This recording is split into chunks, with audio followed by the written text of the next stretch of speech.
Hello everyone, welcome to our digital library. रसशास्त्र के series में आज हम परिभाषा प्रकरण और द्रव्य वर्ग को कवर करेंगे।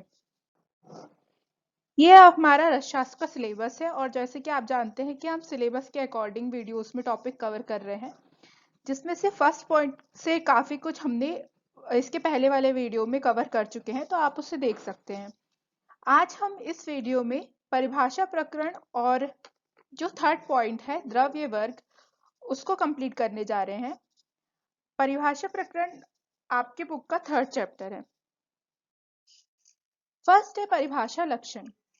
निगुण अनुक्त लेशोक्त संदिग्धार्थ प्रदीपिका सुनिश्चितार्थ विबुधे परिभाषा निगद्यते।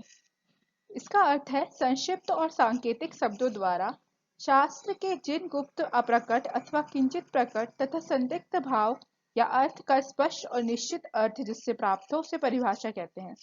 यदि सिंपल लैंग्वेज में कहा जाए तो जो कठिन या अप्रकट या फिर डिफिकल्ट चीजें हैं उनको इजीएस्ट वे में फॉर्म करना और समझना परिभाषा कहलाता है। गूढ़ गंभीर सांकेतिक शब्दों का स्पष्टीकरण परिभाषा ज्ञान से ही होता है। गूढ़ यानी कुछ छिपे हुए या अप्रकट भाव परिभाषा के द्वारा हम इजीएस्ट वे में प्रकट कर सकते हैं। परिभाषा ज्ञान की आवश्यकता। रस साधक को प्रक्रियाओं को आरंभ करने से पूर्व रस शास्त्र की परिभाषाओं को अपने गुरुजनों से जान लेना चाहिए। इससे रस शास्त्र के अर्थ ज्ञान में कठिनाई नहीं होती है। इसलिए हमने इस वीडियो से पहले रस, रसशास्त्र, रसायन, पारद, रस वर्गीकरण और रसशाला आदि की परिभाषा और उनके जनरल इंट्रोडक्शन के बारे में देखा था। इसलिए इससे पहले आपको वो वीडियो कवर करना बहुत ही ज्यादा जरूरी है। नेक्स्ट है धन्वंतरी भाग। धन्वंतरी भाग रुद्र भाग और विश्वासघाती वैद्य से 2 मार्क्स के क्वेश्चन बनने के चांसेस रहते हैं। भाग में हम जनरली समझ सकते हैं कमीशन। धन्वंतरी भाग रोगी के लिए रोगी के ही खर्चे से तैयार औषधियों का जो भाग आरोग्य और सुख की प्राप्ति के लिए धन्वंतरी वैद्य को दिया जाता है वह धन्वंतरी भाग कहलाता है। मतलब इजी लैंग्वेज में कहा जाए तो रोगी के पैसे से जो औषधियां तैयार हुई है उसको वैद्य अपने पास रख लेता है थोड़ा बचाकर कुछ भाग, जो आगे वो आरोग्यता और सुख के लिए यूज कर सके। तो सिद्ध रस, तैल और घृत का आधा भाग, अवलेह का 1/8 पार्ट और सभी धातुओं की भस्म और काष्ठ औषधियों के चूर्ण तथा गोली गुटिकाओं और मोदक पाक आदि का 1/7 पार्ट जो वैद्य है वो अपने पास बचाकर रख लेता है। नेक्स्ट आता है रुद्र भाग।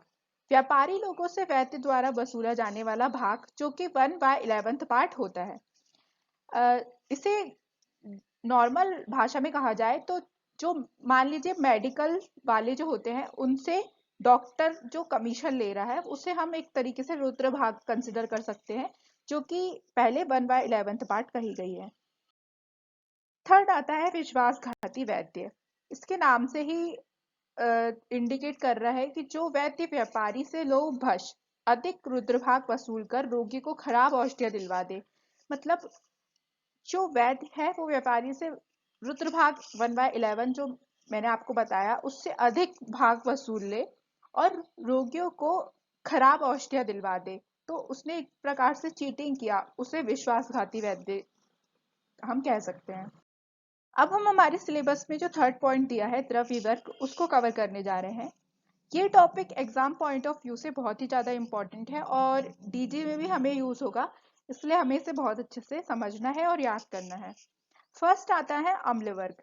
अम्ल वर्ग के अंदर जंबीरी नींबू, कागजी नींबू, अम्ल वेतस, इमली, नारंगी, अनार, वृक्ष अम्ल, बिजोरा नींबू, चांगेरी, चूर्णक अम्ल, खट्टा बेर, करोंदा, चूका, इन सभी को अम्ल वर्ग के अंतर्गत माना जाता है।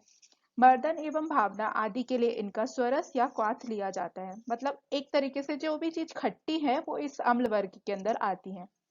पंच मृत्तिका, मृत्तिका मतलब मिट्टी, ईंट का चूर्ण, गैरिक चूर्ण, सैंधव लवण, भस्म यानी कंडों की राख और बाल्मीक मृत्तिका यानी दीमक की मिट्टी, इन पांचों पदार्थों को पंच मृत्तिका नाम से ग्रहण किया जाता है, जिसका प्रयोग स्वर्ण शोधन में किया जाता है। पंचगव्य यानी जो चीज हमें गाय से प्राप्त हो रही है, गाय का दूध, दही, घी, मूत्र, गोबर, इन 5 द्रव्यों का एक एक भाग ग्रहण करने पर पंचगव्य कहा जाता है। रसोपनिषद में गोमल 1 पल, गोमूत्र 3 पल, गोघृत 8 पल, गोदुग्ध 8 पल, गोदधि 8 पल, उसमें कुमिश्रित जल डाल दें, इस मिश्रण को पंचगव्य कहा है।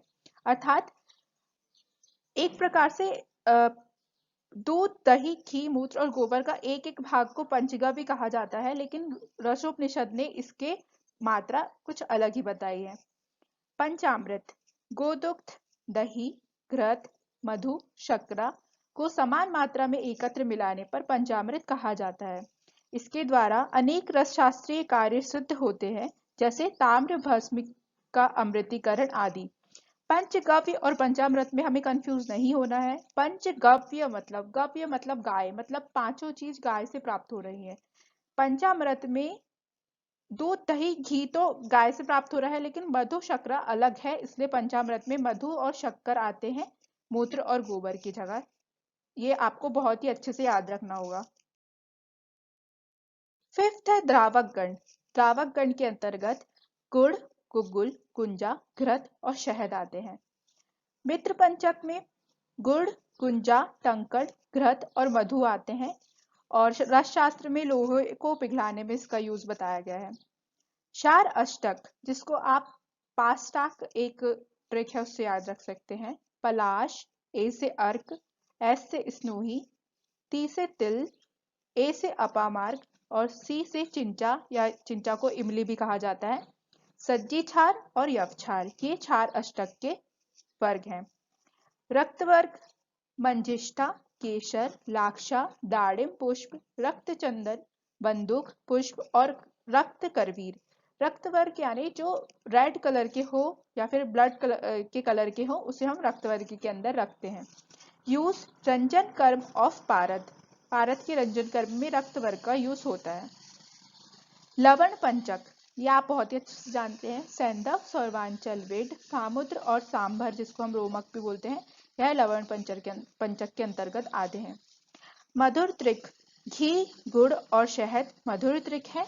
और क्षीर त्रय, अर्क, वट, स्नूही यानी तुहर का दूध, क्षीर यानी दुग्ध तो और त्रय यानी 3, तो क्षीर त्रय के अंदर अर्क, वट और स्नूही का दूध आते हैं।